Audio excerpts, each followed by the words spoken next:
Good morning. আজ 21শে April 2024। আজ কোনো ট্রিপে বেরোচ্ছি না আমরা। কাছাকাছি একটা জায়গায় যাচ্ছি। জায়গাটার নাম হলো বাঙ্গারপেট। বাঙ্গারপেট এখান থেকে ব্যাঙ্গালোর থেকে মোটামুটি 80-100 কিলোমিটারের মধ্যে। যেতে 1 থেকে 1.5 ঘন্টা মতন লাগবে। ওখানে অ্যাকচুয়ালি একটা অনুষ্ঠানে আমরা যাচ্ছি একজনের বাড়িতে। কিন্তু বাঙ্গারপেট বেসিক্যালি কোলার ডিস্ট্রিক্টে পড়ে, ব্যাঙ্গালোরের বাইরে। ওই কোলার ডিস্ট্রিক্টে আরেকটা খুব ভালো আর একটা খুব পপুলার টেম্পল আছে, যার নাম হচ্ছে গিয়ে কোটিলিঙ্গেশ্বর টেম্পল। ওই কোটিলিঙ্গেশ্বর টেম্পলে মেইনলি দুটো অ্যাট্রাকশন আছে। একটা হচ্ছে গিয়ে ওখানে সবচেয়ে বড় শিবলিঙ্গ, যেটা বলে নাকি পৃথিবীর সবচেয়ে বড় শিবলিঙ্গ কনস্ট্রাক্ট করা আছে। প্লাস ওখানে প্রায় কোটির ওপর ছোট ছোট শিবলিঙ্গ আছে। তো এই দুটো হচ্ছে কি মূলত মেইন আকর্ষণ ওই জায়গাটার, যার জন্য প্রচুর লোকে ওখানে যায়। আর আপনারা ভাবছেন আজকে বাংলায় কেন বলছি, আমাকে অনেকেই বলেছেন যে আপনি কন্টেন্ট বাংলায় বলছেন না কেন। তাদের জন্য আজকের এপিসোডটা বাংলা।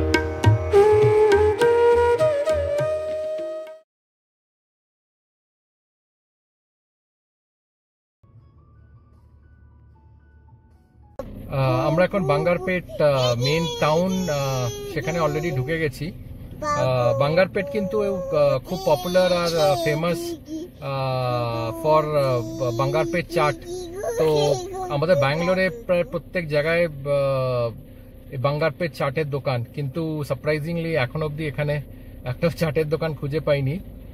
মোস্টলি হয়তো এখন দুপুর বলে সব চাটের দোকান বন্ধ। আর এখানে কিন্তু প্রচন্ড গরম। মানে আমরা একটু বাইরে বেরিয়েছিলাম, মানে বাইরে টেকা যাচ্ছে না, এতটা গরম। 40 ডিগ্রির ওপর ইজিলি গরম হবে। আমাদের এখনো আরো 25 মিনিট মতন লাগবে এখান থেকে কোটিলিঙ্গেশ্বর মন্দির, প্রায় 14 কিলোমিটার মতন। দেখা যাক, হয়তো আর 15-20 মিনিটের মধ্যে পৌঁছে যাবো হোপফুলি।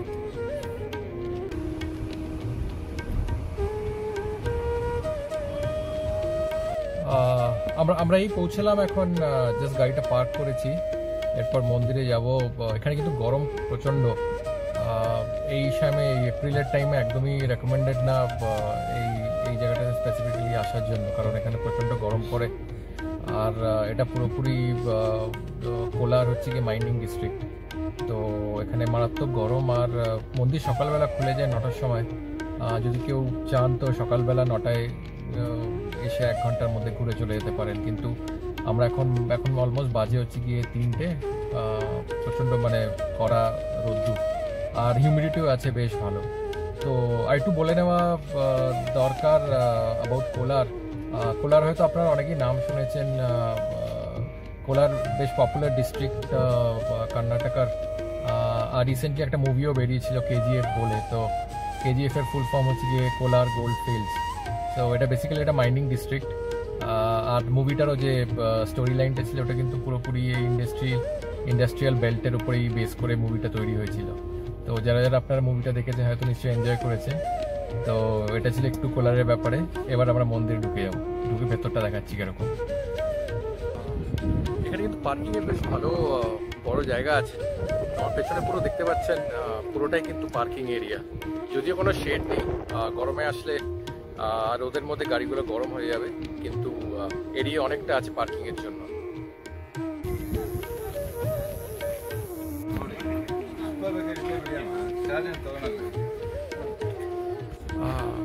বাইরে অনেকেই কিন্তু জোরাজুরি করবে এই জুতো রাখার জন্য আর পুজোর জিনিস কেনার জন্য, কিন্তু ভেতরে মন্দিরের ভেতরে জুতো রাখার জায়গা আছে। তো আমরা জুতো ওখানেই রাখবো এখন।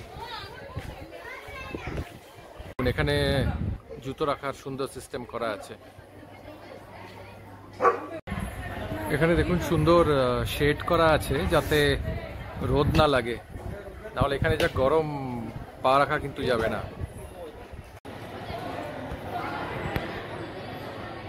এই ভেতরে দেখুন কত দোকান আছে।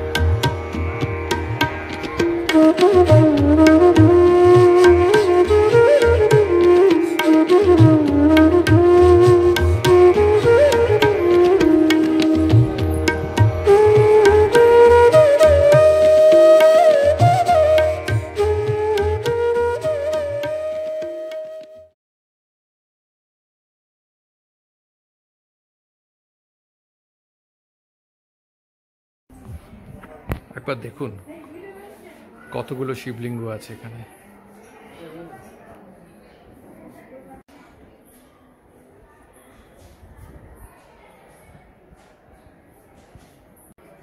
যেদিকে তাকাবেন ওইদিকেই শিবলিঙ্গ, আর নানান সাইজের শিবলিঙ্গ। কোনটা খুবই ছোট, মাঝারি সাইজেরও আছে।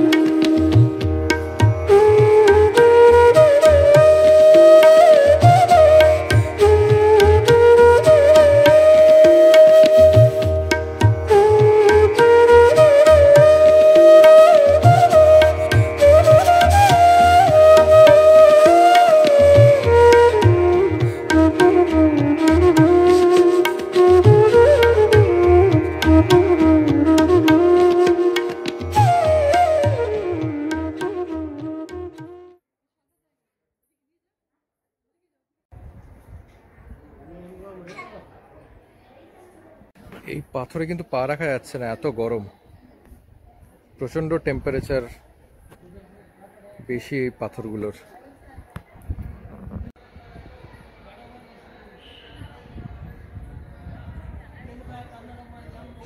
এই মন্দিরটা কিন্তু 1980 সালে তৈরি হয়। তো এখানে বলা হয় একজন ভদ্রলোক ছিলেন, তার নাম ছিল শিবমূর্তি।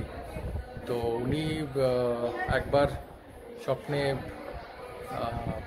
আদেশ পান যে শিব ঠাকুর ওনাকে বলেন যে এই জায়গাটাতে একটা বড় শিবলিঙ্গ প্রতিষ্ঠা করতে।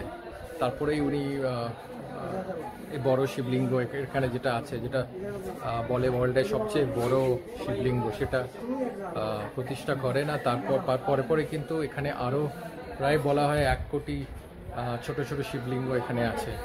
তো আপনি দেখতে পাচ্ছেন চারিদিকে কিন্তু ভর্তি শিবলিঙ্গ, আর এখানে অনেকে টাকাও ডোনেট করে, আর সেই টাকা দিয়ে কিন্তু আরও শিবলিঙ্গ তৈরি করা হয়। আর এখানে সবার নাম লেখা আছে।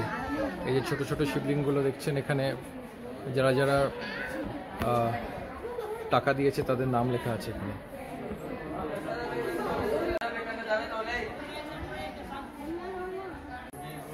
এখানে প্রসাদ বিক্রি হচ্ছে।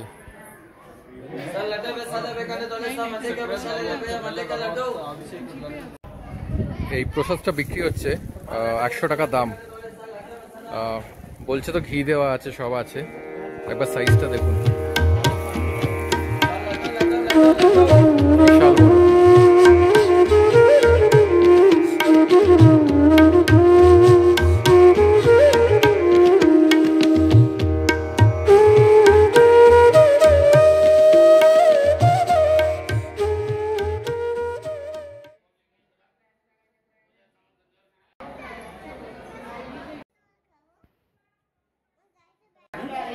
এখানে দেখুন একবার, বলা হয় 1 কোটি শিবলিঙ্গ আছে এই মন্দিরে।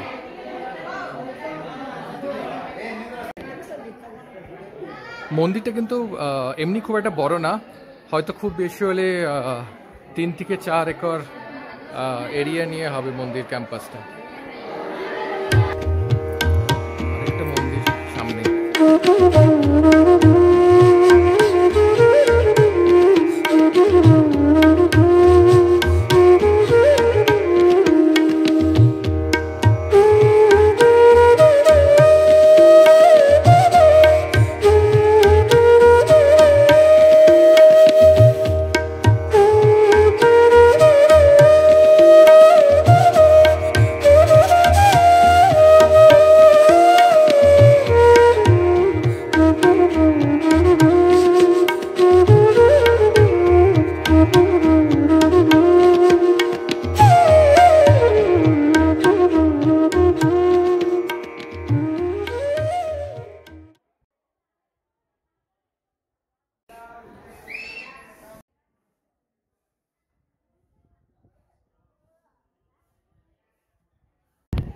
দেখুন, এটা হচ্ছে গিয়ে এটা কিন্তু শিবলিঙ্গর বেসটা। এটাকে বলা হয় পৃথিবীর সবচেয়ে বড় শিবলিঙ্গ। এত উঁচু এখান থেকে দেখাও যাচ্ছে না, আপনার বাইরে গিয়ে দূর থেকে পুরোটা দেখতে হবে।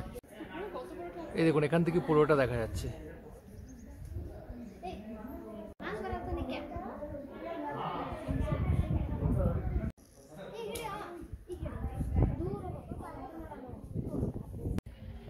শিবলিঙ্গর হাইট কিন্তু প্রায় 100 ফিট উঁচু মিনিমাম হবে। আমি এক্স্যাক্ট হাইটটা আমি পরে ভিডিওতে দিয়ে দেবো নিচে।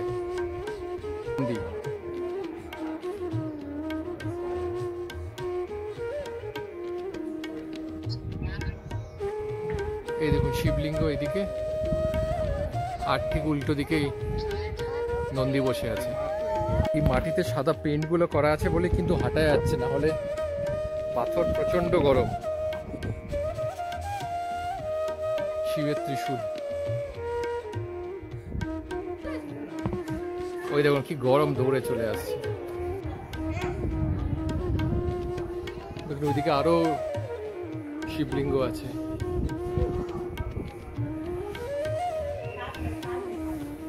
জল পাওয়া গেছে, এখানে সবাই পা ধুচ্ছে।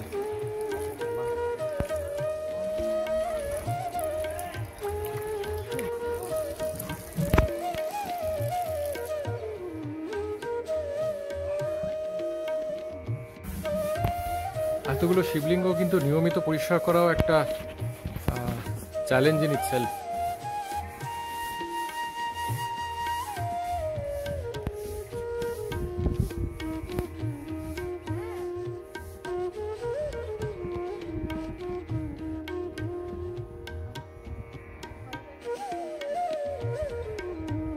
এখানে আরেকটা শিবলিঙ্গ আছে,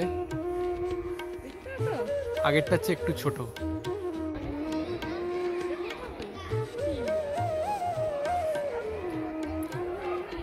হয়তো কোটির বেশিও শিবলিঙ্গ থাকতে পারে এখানে, দেখে যা মনে হচ্ছে।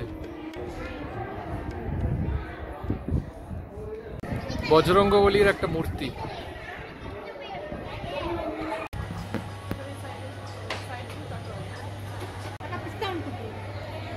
এত গরমে এই দোকানটা থেকে একটু কোক আর একটু সফটি খেলাম, আর পাচ্ছিলাম না আমরা গরমে। আমরা আবার গাড়িতে ব্যাক করে এলাম, দেখা হয়ে গেছে, এবার বাড়ি ফেরত যাব। মোটামুটি 1 ঘন্টা 1.5 ঘন্টার মধ্যে পুরোটাই ঘুরে নিতে পারবেন, খুব বড় একটা জায়গা না, কিন্তু হ্যাঁ মানে এত শিবলিঙ্গ আর কোথাও দেখতে পাবেন না, মানে এটা আমরা প্রথমবার দেখলাম। আর প্রচণ্ড গরম, আগেই বলেছি, গাড়ি রোদে ছিল, পুরো তেতে উঠেছে। খানিকক্ষণ দরজা খুলে রাখছি, তারপর আস্তে আস্তে রওনা দেবো।